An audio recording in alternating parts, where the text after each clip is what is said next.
नमस्कार, महाराष्ट्र शहर में आप सभी का बहुत स्वागत है। मैं हूं आपके साथ माजिद अंसारी। चलिए बुलेटिन की शुरुआत एक बड़ी खबर से करते हैं। सीबीएसई बोर्ड ने बड़ा फैसला किया है, 30% सिलेबस कम कर दिया है। सीबीएसई ने जारी किया है नोटिफिकेशन, 9वीं से 12वीं छात्रों के लिए नोटिफिकेशन जारी किया है। एचआरडी मंत्री के ट्वीट नोटिफिकेशन जारी। तो बड़ी खबर इस वक्त आपको बता दें कि सीबीएसई बोर्ड ने सिलेबस में कटौती की है, 30% सिलेबस कम हो गया है। सीबीएसई ने नोटिफिकेशन जारी किया है। यह नोटिफिकेशन 9वीं से 12वीं छात्रों के लिए किया है। तो एचआरडी मंत्री ने ट्वीट करके इसकी जानकारी दी है, नोटिफिकेशन जारी किया है। आपको बता दें कि सीबीएसई ने 2020-2021 सत्र के लिए क्लास 9वीं से 12वीं के लिए पाठ्यक्रम में करीब 30% सिलेबस कम करने का निर्णय लिया है। यह फैसला अलग अलग स्कूल प्रबंधन, अभिभावकों, राज्यों, शिक्षाविद और शिक्षकों के सुझाव के आधार पर लिया गया है। एनसीईआरटी और सीबीएसई बोर्ड के विशेषज्ञों की एक कमेटी ने पाठ्यक्रम में कटौती का खाका तैयार किया है। अब बता दें कि निशंक ने ट्वीट करके लिखा है कि कोरोना के चलते सीबीएसई को कक्षा 9वीं से 12वीं के छात्रों के लिए पाठ्यक्रम को संशोधित करने और पाठ्यक्रम भार को कम करने की सलाह दी गई थी, जिसमें कई विशेषज्ञों ने अपनी राय दी थी, जिसके बाद 30% तक सिलेबस कम करने का विचार किया गया है। चलिए, और ज्यादा जानकारी के लिए हमारे साथ जुड़ चुके हैं रोहित जोशी अनिल जुड़ चुके हैं। अनिल, एक बड़ा फैसला जरूर किया है सरकार ने, 30% जो है कहीं ना कहीं बोझ को कम कर दिया है। क्या है पूरी जानकारी? क्योंकि कोरोना के देखते हुए शिक्षा संस्थान जो है, कई स्कूल्स जो हैं लंबे समय से 22 मार्च से ही लगातार बंद हैं। जब से ये लॉकडाउन की घोषणा हुई थी उसके बाद से ही बंद है। ऐसे में जो एक बड़ी राहत है, क्योंकि 30% संशोधित किया जाना, 30% तक उसको कम किया जाना सिलेबस में एक राहत बड़ी हो सकती है। क्योंकि हालांकि कई स्कूल ऐसे हैं जो ऑनलाइन क्लासेस दे रहे हैं, लेकिन इसके बावजूद भी पूरे सिलेबस को कवर कर पाना शायद मुमकिन नहीं था और इसी वजह से 30% कम किया गया है। हालांकि सिलेबस कम करने के दौरान कुछ बिंदुओं पर विशेष ध्यान दिया गया है कि जो कंटेंट्स हैं उसमें ये ध्यान दिया गया कि जो विशेषज्ञ कमेटी बनाई गई थी, एनसीईआरटी और सीबीएसई के जो विशेषज्ञ हैं, उन्होंने जो सुझाव दिया था उसमें ये कहा गया था कि जो कंटेंट दोहराए गए हैं या जिन कंटेंटों को दूसरे अध्याय में पढ़कर के दूसरे चैप्टर में पढ़कर समझा या जाना जा सकता है, उनको रिड्यूस किया गया है। इसके अलावा उसमें जो सर्कुलर नोटिफिकेशन आया है सीबीएसई बोर्ड का, उसमें साफ कहा गया है कि जिन सिलेबस में जिन कंटेंट का रिड्यूस किया गया है, कम किया गया है, उनको संशोधित किया गया है, उस पर इंटरनल असेसमेंट नहीं किया जाना चाहिए और ना ही जो ईयर एंड में यानी साल के अंत में जो परीक्षाएं। जी अनिल, हमारे साथ दामोदर गोयल जो है सीबीएसई मैनेजमेंट कमेटी के पदाधिकारी भी हैं, वो भी जुड़ चुके हैं फोन लाइन पे। उनसे हम जानने की कोशिश करते हैं। दामोदर जी, ये फैसला किया है, 30% कम बोझ किया है, कहीं ना कहीं इसको कैसे देखते हैं? कितना बड़ा फैसला है ये बहुत बड़ा फैसला है, क्योंकि कोरोना के कारण, लॉकडाउन के कारण विद्यालय काफी लंबे समय से बंद रहे हैं और आगे भी कब खुलेंगे इसका पता नहीं है। तो विद्यार्थियों के लिए अध्ययनकार और अध्यापकों के लिए अध्यापन कराने का समय काफी कम हो गया है जी। और कोर्स में बहुत सारी बातें एक साधारण तौर पे भी होती हैं। इसलिए सीबीएसई ने फैसला किया है कि जो खास पाठ्यक्रम है, खास विषय हैं, उसको तो यथावत रखा जाए और जिनको खाली सरसरी तौर पर कनेक्ट किया जा सकता है उसको कम कर दिया जाए और उसके आधार पर पूरे वर्ष के लिए 30%, पूरे पाठ्यक्रम में 30% की कमी कर दी गई है, जिसके आधार पर परीक्षाएं का आयोजन किया जाएगा। जी दामोदर जी, वैसे कटौती तो चलिए की गई है 30%, कहीं ना कहीं बोझ हल्का तो किया गया है, लेकिन आगे की जो संभावनाएं वो नजर आ रही हैं, वो जो कोरोना को देखते हुए स्कूल कॉलेज बंद ही चल रहे हैं। तो ऐसे में उसको किस तरह से टैकल किया जाएगा? किस तरह से छात्रों को उनका सिलेबस पूरा किया जाएगा और उनके प्रॉब्लम्स को कैसे सॉर्ट आउट किया जाएगा? और ऐसे में जबकि ऑनलाइन से बहुत लोग जो है संतुष्ट नहीं है। जी देखिए, इस पे 3-4 तरीके हैं। ऑनलाइन से संतुष्ट नहीं होने के अपने कारण है, मैं उसमें नहीं जाना चाहूंगा जी। लेकिन ऑनलाइन भी एक शिक्षा का माध्यम है और वर्तमान संकट के अंदर इसके अलावा कोई उपाय उपलब्ध नहीं है जी। इसलिए वो एक अफेक्टिव माध्यम है, इसलिए उसका उपयोग किया जा रहा है और छात्र बहुत अच्छी तरह से समझ रहे हैं, उसका लाभ उठा रहे हैं। लगभग सभी स्कूलों में जो भी छात्र पंजीकृत हैं, जो भी छात्र उसमें प्रवेशित हैं, उसका करीब करीब 90-92% विद्यार्थी ऑनलाइन कक्षा का उपयोग कर रहा है।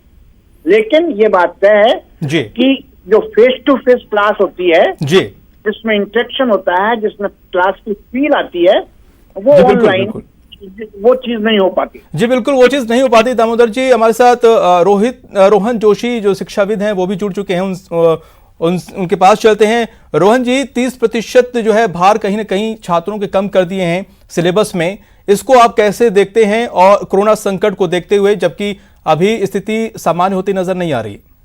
हाँ जी, नहीं, 30% सिलेबस का कम करना एक तरीके से अच्छी मूव है। जहां तक इंटेंट का सवाल है, एनसीईआरटी के साथ कंसल्टेशन से किया है, तो मैं समझता हूं कि एनसीईआरटी में जानकार लोग हैं और उन्होंने सोच समझ के ही ये किया होगा, तो उसमें कोई शंका नहीं है।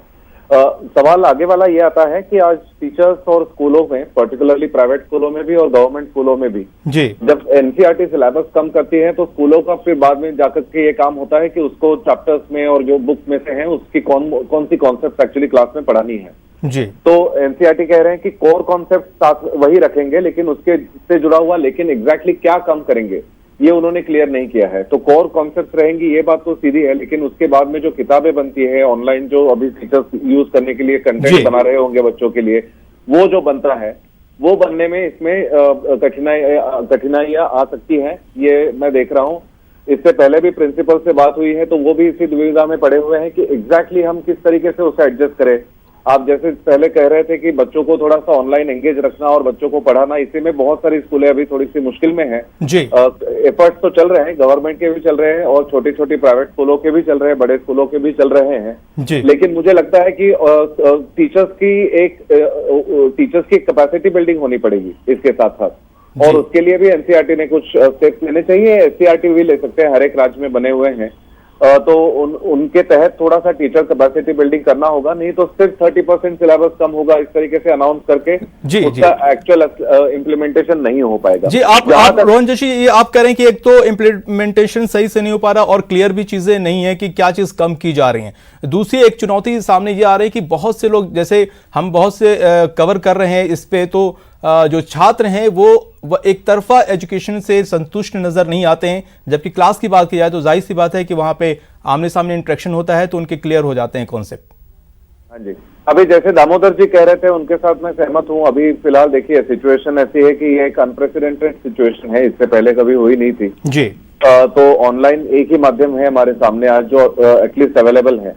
आप नहीं तो किसी भी वॉर या किसी भी इससे पहले बड़ी डिस्प्लेसमेंट या नेचुरल कैलामिटी के अगर एक्सपीरियंसेस देखते हैं तो उसमें बच्चे पूरी तरीके से एजुकेशन से छूट जाते हैं और ड्रॉप आउट की संख्या बढ़ती है। आज टेक्नोलॉजी है इसलिए एटलीस्ट उनका कुछ ना कुछ एक्सेस बचा रहा है एजुकेशन का, तो एक ये अच्छी बात समझनी चाहिए। ऑब्वियसली इसमें डिफिकल्टीज होगी और मुश्किलें इसलिए होगी क्योंकि आज स्मार्टफोन हो या मोबाइल टेक्नोलॉजी हो, इसका पेनिट्रेशन नहीं है गरीब घरों में जी। तो इसमें कठिनाई आ रही है, डेटा अवेलेबल नहीं है जी। तो आज गवर्नमेंट को अपॉर्चुनिटी ये है कि एक्सेस, जो शिक्षा का एक्सेस की बात हम पहले करते थे जी, अब वो जारी रखने के लिए क्या एफर्ट गवर्नमेंट लेगी इस पर निर्भर करता है। ये बिल्कुल, ये बड़ी चुनौती जरूर होगी क्योंकि देखिए इंटरनेट जो डेटा है कि नहीं है, या फिर छोटे शहरों में या कस्बों में इस तरह की व्यवस्था जाहिर सी बात है पूरे तौर पे तो नहीं हो सकती है, तो एक्सेस तमाम छात्रों तक कैसे हो पाएगा? अभी जो मास एजुकेशन के तहत वो जो चला रहे हैं, अलग अलग चैनल्स को डेडिकेट करना और अलग अलग चैनल्स के थ्रू एजुकेशनल प्रोग्राम्स जारी करना, उसके साथ में थोड़ा सा ये देखिए होना चाहिए कि पेरेंट्स की भी एक एजुकेशन होनी चाहिए, है ना। हम समझते हैं कि हर पेरेंट अपने बच्चे के एजुकेशन में बहुत ज्यादा इन्वॉल्व है, वो नेचुरली नहीं होता। आज गरीब पेरेंट के बहुत सारे सवाल है उसके सामने, जॉब नहीं है, क्या करे, पैसे कहाँ से आएंगे घर में, ये हर एक सवाल से गरीब आदमी। बल्कि सही कह रहे हैं आप रोशन जोशी, टाइम कम है हमारे पास, आखिर में क्या कहना चाहेंगे इस फैसले पे?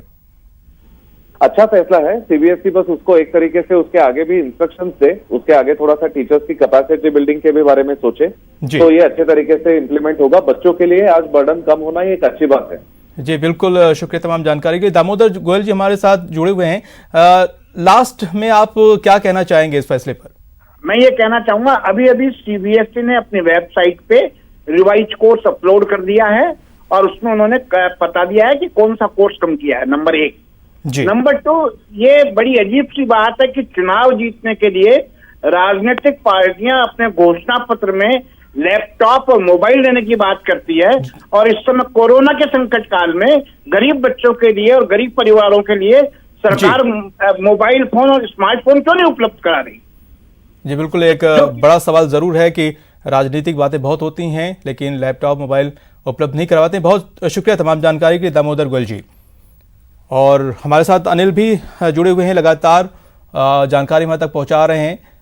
अनिल, अभी आपने दोनों लोग को सुना, क्या राय थी, क्या कहना चाहेंगे आखिर में इस फैसले पर?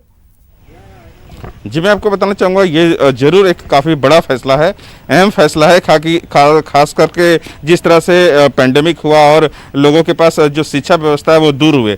जितने भी हमारे जो भी पैनलिस्ट में बैठे थे जिन्होंने अपनी बातें रखी, काफ़ी अहम बातें रखी गई है दोनों जितने भी पैनलिस्ट हैं उनकी तरफ से। लेकिन खास बात यह है कि कई ऐसे दूरस्थ क्षेत्र हैं, चुनौती यही है कि दूरस्थ क्षेत्र में जो हैं जिनके पास स्मार्टफोन नहीं है, जिनके पास लैपटॉप नहीं है, आखिर उनके वो कैसे ऑनलाइन अपने जो शिक्षा है वो हासिल कर पाएंगे? बहुत बड़ी चुनौती जरूर है कि यहाँ पे जो दूरस्थ एरिया है वहां पर ऑनलाइन क्लासेस कैसे चल पाएंगी, ये एक बड़ी चुनौती। तमाम जानकारी की बहुत शुक्रिया अनिल जी।